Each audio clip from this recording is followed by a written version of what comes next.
Hello అండి. ఈరోజు మనం 40 ఏజ్ దాటిన తర్వాత ఒక హెల్తీ జాయింట్స్ కానీ, హెల్తీ బోన్స్ కానీ మెయింటైన్ చేయడానికి టిప్స్ అండ్ ట్రిక్స్ గురించి తెలుసుకుందాం. అన్నిటికంటే ముఖ్యంగా 40 దాటిన తర్వాత హెల్తీ జాయింట్స్కి మనం చేయాల్సింది ఎక్సర్సైజ్.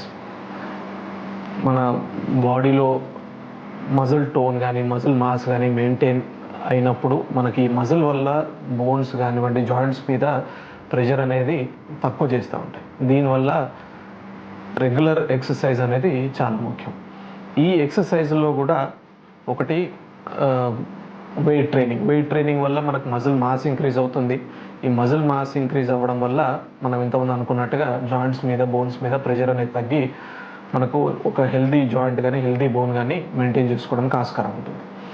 ఇంకొకటి లో లో ఇంటెన్సిటీ వర్కౌట్స్, అంటే వీటిలలో మనకి ఎలిప్టికల్ ట్రైనర్ లాంటివి, అలాగే స్విమ్మింగ్ లాంటివి చేసినట్టు అయితే మనకు ఈ జాయింట్స్ మీద ప్రెషర్స్ అనేవి చాలా తక్కువగా ఉండి మనకు లాంగ్ టర్మ్లో బోన్ జాయింట్ హెల్త్ అనేది మనకు ఈజీగా మెయింటైన్ చేసుకోవడానికి ఛాన్స్ ఉంటుంది.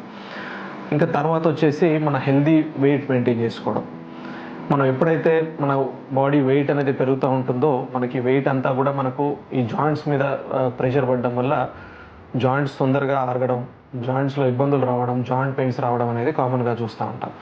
So most important is maintaining healthy weight.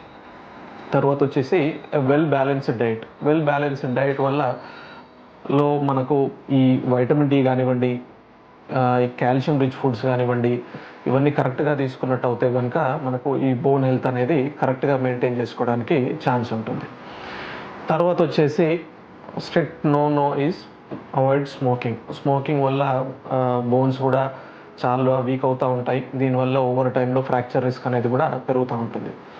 తర్వాత వచ్చేసి alcohol in moderation is good, but over do చేసినట్టయితే కనుక బోన్ హెల్త్ అనేది దెబ్బతిని మనకు లాంగ్ టర్మ్లో కూడా ఇష్యూస్ వచ్చే అవకాశాలు ఎక్కువగా ఉంటాయి.